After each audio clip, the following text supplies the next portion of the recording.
I can't stop thinking about Charlie's story from the last episode. You know, his weird visit to Lipan, Texas, when a truckload of dudes and a cop car ran him out of town. God, that's like something out of a B movie. Yeah, right, exactly. Hearing about Charlie's experience in Lipan has got me a little nervous about showing up in the same place. This is where Christopher Whiteley was killed just 5 years ago, where it seems like nobody really bothered to find out who or what actually killed him. Christopher's own mom, Kimberly, gave me this warning when I talked to her on the phone. I'm just telling you to be careful going on that property. Okay, Grandpa just got out of prison on a 40-year murder sentence. That's the people he was staying with. That's the people he's staying with. Girlfriend's grandpa. Yeah, the girlfriend's grandpa. They're real nasty people. Nasty people. And she's White trash. She says she's a witch, and I believe it. White trash. But anyway, I'm just telling you to be careful when you go out there to talk to these people because they're fucking nuts. That was Kimberly's boyfriend chiming in with the trash talk. I hear what she's saying about the need to be careful, but we gotta go. And this may be a spoiler, but I'm just going to tell you anyway. We are about to find a first-hand witness who is going to share something the cops never found out. And it is going to unlock one of the biggest secrets surrounding this case. From Free Range Productions in association with the Dallas Morning News, this is Season 4 of The Unforgotten Kill Site. I'm your host, Wes Ferguson, and this is Episode 6. Naming Names.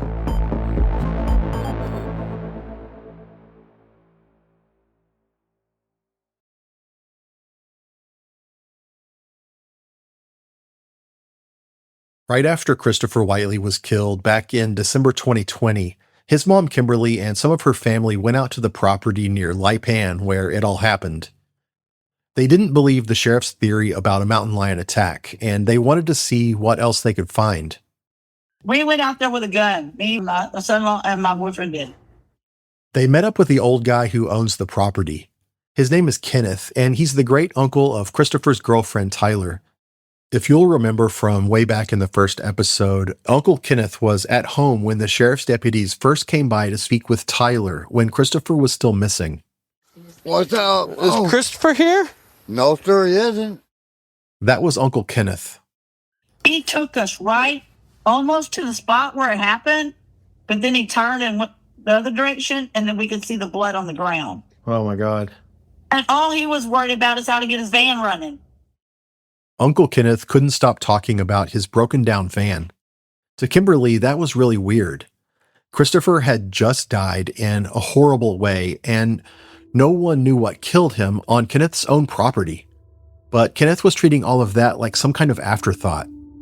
That doesn't make sense. And he was there when this happened. Something else puzzled Kimberly. There's a burnt house on the property. And that's where Tyler tried to tell me Christopher's body was. She sent me 2 pictures of that burnt house. That's not where Christopher's body was. It was way away from there. Why was Tyler steering Kimberly away from the woods where Christopher's body was found to that burned out house? Was she confused or something else? Tyler, I guarantee, knows what happened. But Tyler's probably not going to tell you nothing. And she's the one who knows what happened. It's all just kind of bizarre. And now it's my turn to see what I can find out. Nobody's returning my calls, especially in Lipan. So I'm just going to show up and knock on some doors and, well, we're going to hope for the best. I roll into Lipan around 9:30 in the morning. It's kind of a ghost town. A handful of boarded up buildings and a feed store where the guy working there says he doesn't know anything. Next, I stop by the only gas station in town. Maybe some old farts who know all the local dirt will be sitting around drinking coffee. Nope. Then I notice City Hall. It's in an old storefront next to the feed store. I meet up with the mayor, and his name is Mike. Named Mike So, presently mayor of Lipan, 80 years old, lived here all my life. I want to learn more about Lipan, but for a mayor, Mike isn't the town booster you might expect. Is there a way that you describe the place, help them get an understanding for what the town is like? No, not really. I mean, just small town. I wouldn't know how to describe it. Okay, what about Christopher Whiteley? Didn't know the guy at all. or anything about it. Despite not knowing anything about Christopher, Mayor Mike doesn't buy the whole theory that he was attacked by a killer mountain lion. That was kind of the impression I got of the deal, that it was kind of made up. It was all kind of a big mess. I never did know really what happened to him or anything else. Mayor Mike has decided to let the mystery be. I move on down the road and I have a little more luck at the Dollar General store. I actually know the gal who was the girlfriend. Oh, Tyler? I know Tyler personally. And she got banned from this store. Oh, really? Yeah, because she was stealing from the store, so we got a ban. That's too bad. Banned from DG? That's cold in a tiny town where there's nowhere else to shop. This helpful guy tells me I should try the local food pantry. Tyler might be there, he says, and her great-uncle Kenneth will be for sure. That's our uncle. Of course, he's going to look like a VZ cop. Is that Kenneth? That's Kenneth. That's Okay. our uncle. So he's up there working today. All right. I'll go say hi. Oh, yeah. Probably give you some really good leaf there. There you go. So go to the food pantry and keep an eye out for a guy who looks like he's in ZZ Top. That sounds easy enough. Except that I can't find the food pantry and I've got no phone signal to look it up on the map. It's time to go out to the house, to the kill site. I've put this off long enough. I head just outside of Lipan on this narrow road winding through the trees. At the entrance to the property, you can't see the trailer or anything, you just have to pull in. I'd read a sheriff's office report claiming the property had a bad reputation as a hangout for transients and drug users.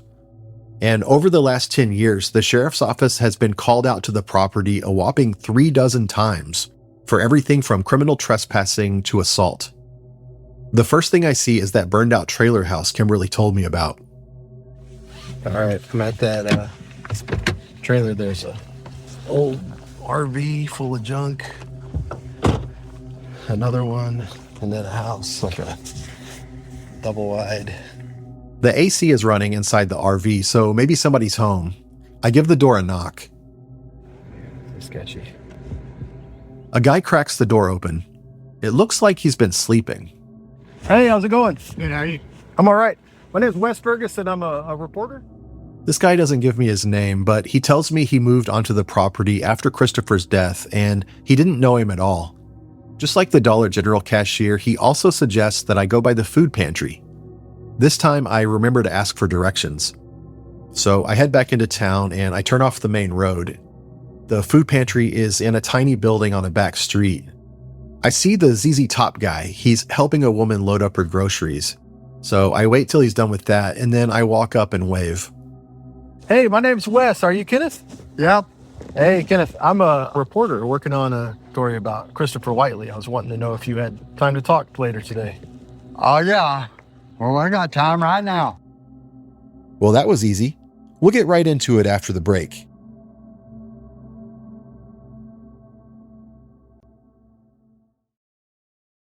Uncle Kenneth and I find a picnic table in the shade where he can take a load off. Too hot to stand in the sun. That's for sure. It's next to a playground where some kids are playing.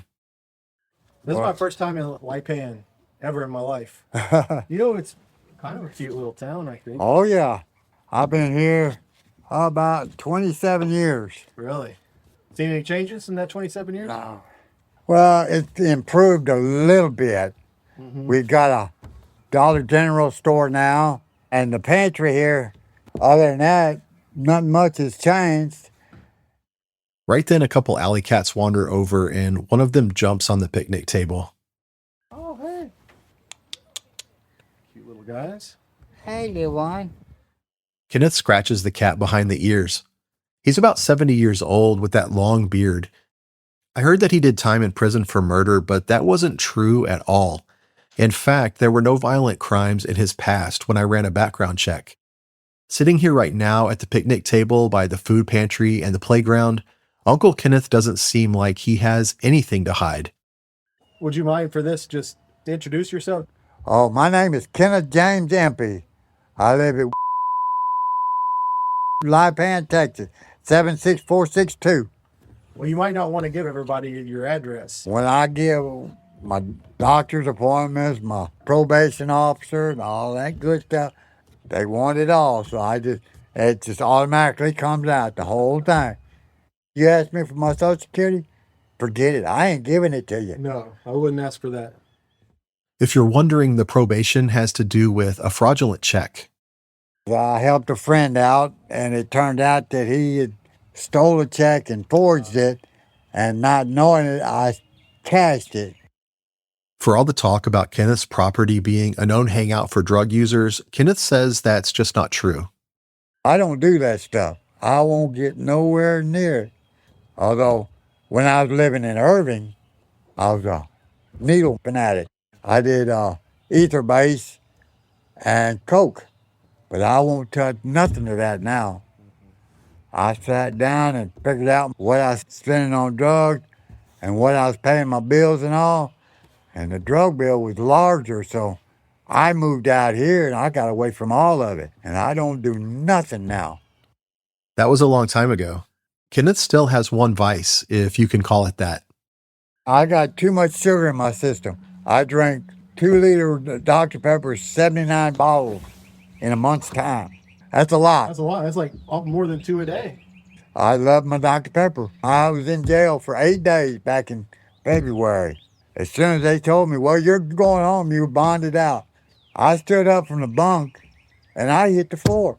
I mean, my body just quit. Freaked them guards out big time in Weatherford. When I opened my eyes, I had 4 officers all around me. I was laying on that concrete floor and I was cold as all get out. Well, when I got out, my friend that come pick me up had bought me a 1-liter Dr. Pepper. And I fucking downed that sucker, and I mean, I perked right up, you know. I finally was getting sugar back in my system. Are you diabetic? No, I'm not. That's what's freaky as hell. Yeah. See, I'd take a 4-pound bag of sugar. In a week's time, I'll eat that whole thing at a spoonful at a time. Really? I've got to have my sugar. I try to steer the conversation away from sugar. Back to Chris. What about his personality? You know, what was he like? Well, I was told that he was not all right in the head. He had medical problems big time. And when my grandniece and him divorced, and he was sent to jail for 5 years, he threw an ashtray at Tyler and hit the baby that she had in her arm. We got into a lot of that in the last episode. I also want you to remember back to the first episode when Christopher's friend Polly called 911. She said Kenneth and others had been warning Christopher to stay away from Tyler.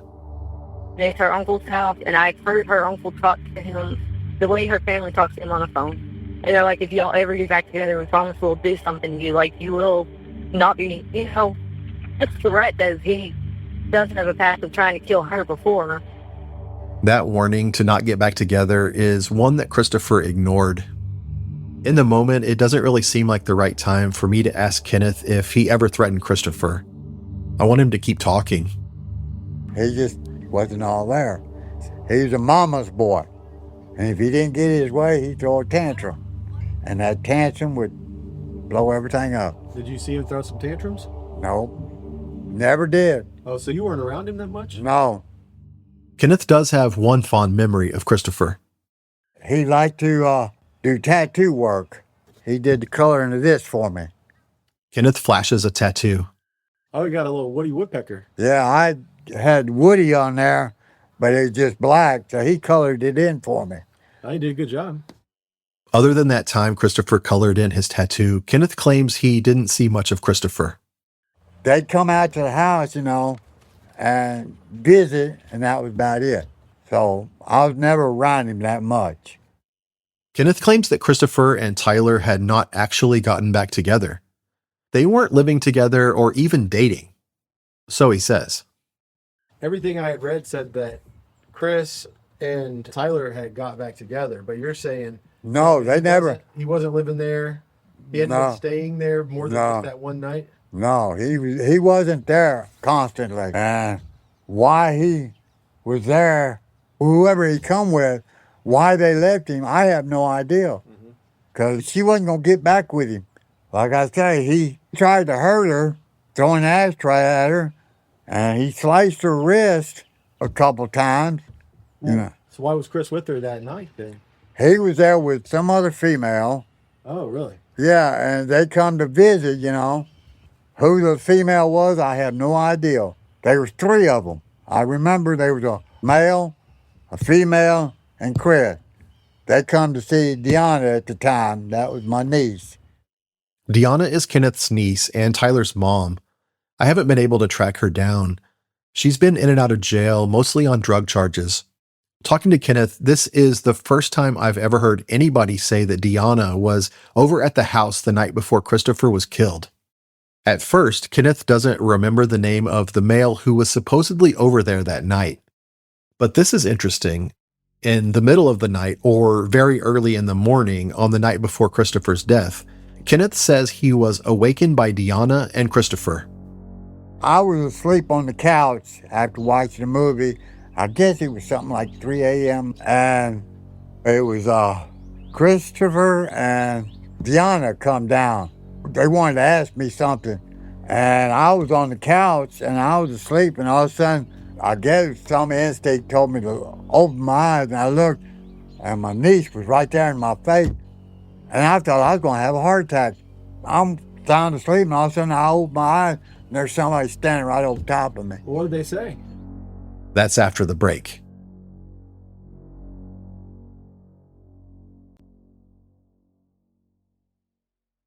What did they say? Oh, it scared the hell out of them. And they never said what they wanted. They just left because, I mean, my heart was going 90 to nothing. I was having trouble catching my breath and all. So they didn't say anything? They just left? Yeah, they just left. And it's a good thing they did, or if I'd been laying up flat on my back, I'd accidentally stabbed her because I had right beside me a big ass knife. I had it out. I had it laying beside me. If I had grabbed that sucker, I would have sliced him, not realize. Because here, you wake up, have somebody standing over top of you and you can't see who it is. Because I had no lights on whatsoever in the house. It was dark as all hell. And all of a sudden, here's this person standing up. I was sliced. And my niece knows from previous experience that if she's going to wake me up, is to touch me on my legs.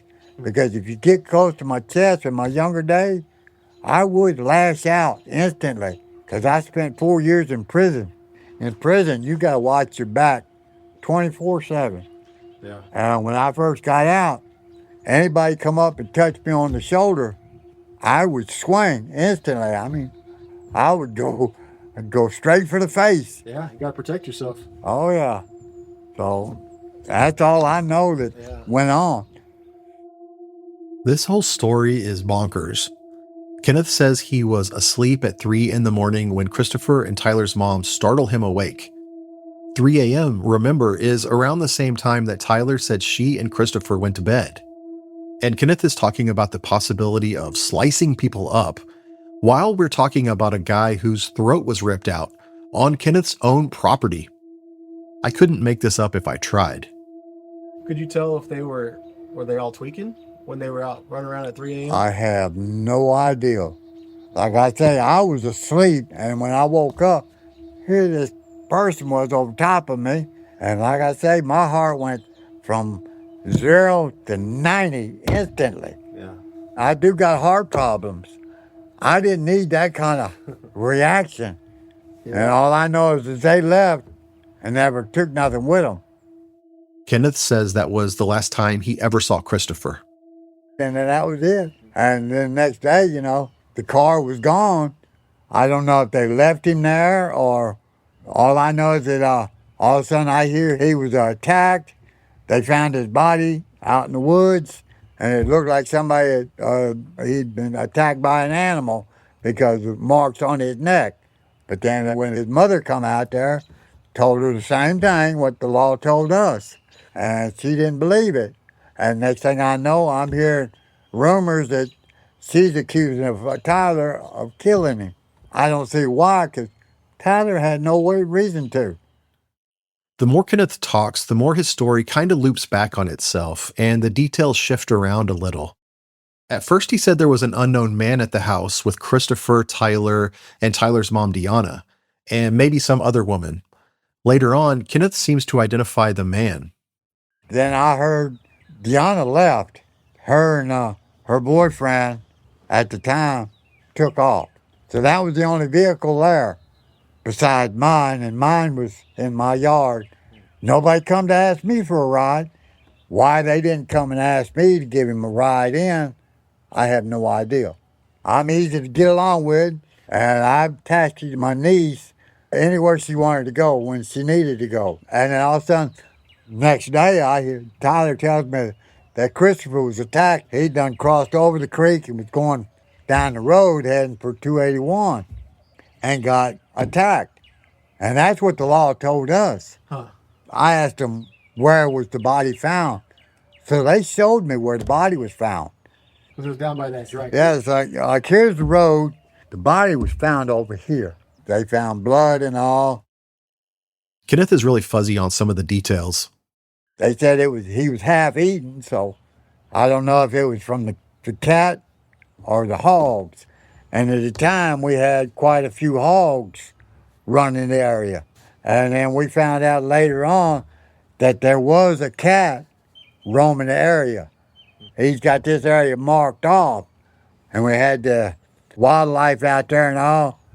More than likely both. The cat got what he wanted, and then the hogs took over what was left.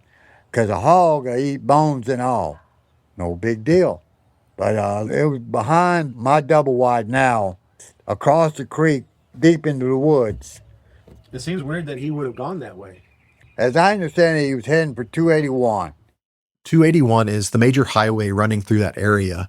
It's about 4 miles west of Kenneth's property.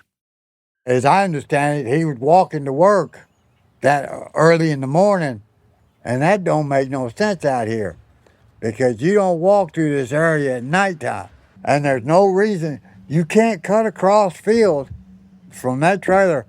You cannot cut across because if you try to, you got, let's see, 1, 2, 3, 4, 5, 6, 7, 8, 9, 10, about 20 fences, barbed wire fences you got to crawl over. Plus, you got cattle, and no telling what's all in them woods. So, I've never been out in them woods. Again, the law enforcement theory that Christopher was trudging through the woods past all those barbed wire fences to hitch a ride to work, it all falls apart when you apply a little common sense. Not to mention that his dad Robert was on his way to pick him up at the front entrance in another direction.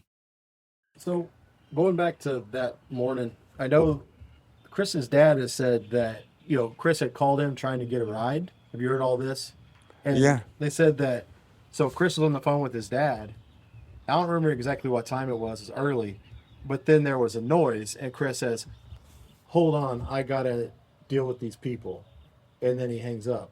And so, boys wondered who were the people that he had to deal with. Probably talking. He was trying to somebody there at the house. So, well, Tyler and them usually argue. I'm not sure what Kenneth means by Tyler and them usually arguing, but he's already given me so much to process. Now, I'm not saying I take Kenneth's word as gospel. He says he's clean now, but he does have a history of drug use and that whole sugar issue, which maybe affects his mental faculties. At any rate, I hope a medical doctor can help him get a handle on that. Some of the stuff Kenneth told me, like Christopher being half-eaten by hogs, is easy to disprove if you just look at the photos or read the autopsy report. But one of the biggest questions about this case that we keep coming back to has always been who else was at the house before Christopher vanished. And now Kenneth is claiming it was Tyler's mom, Deanna, and her boyfriend at the time, whoever he is. Were they the ones Christopher's dad heard on the phone that morning? What else do they know?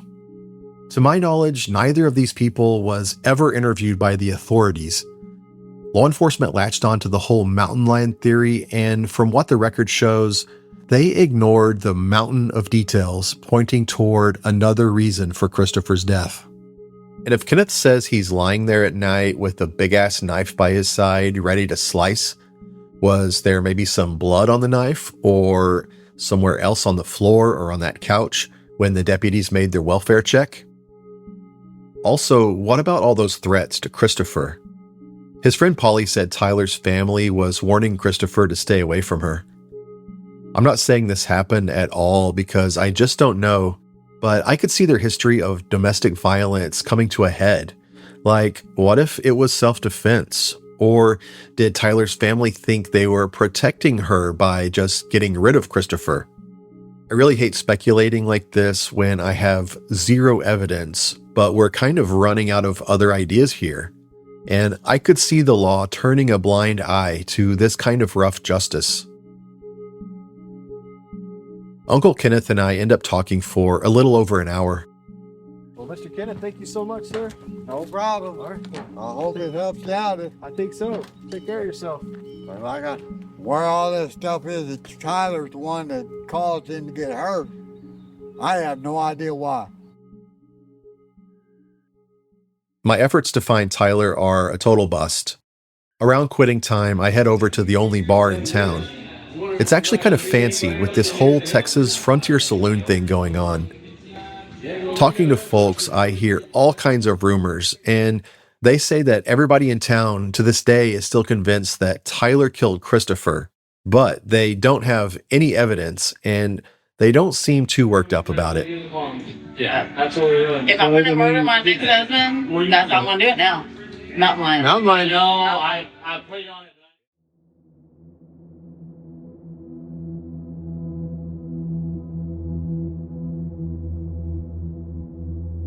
Thank you for joining me as we've dug into the mystery of Christopher Whiteley's death.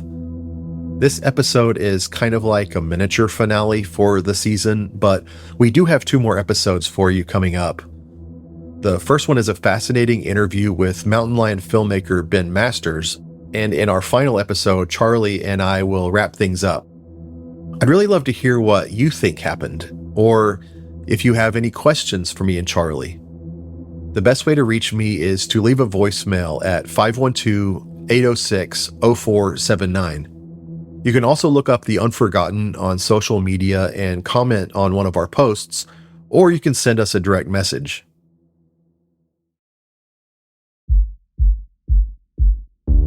Thank you for listening to The Unforgotten. To dig deeper into the story and see photos, case files, and more, check out our newsletter at unforgottenpod.com. The Unforgotten is a free-range production. Season 4, Kill Site, was produced here at Free Range in association with the Dallas Morning News. Editing by Aislinn Gaddis. Sound design and audio engineering from Austin Sisler with Eastside Studios. Charlie Scudder and I are executive producers. Special thanks to Morgan O'Hanlon. Don't forget unforgottenpod.com. See you soon.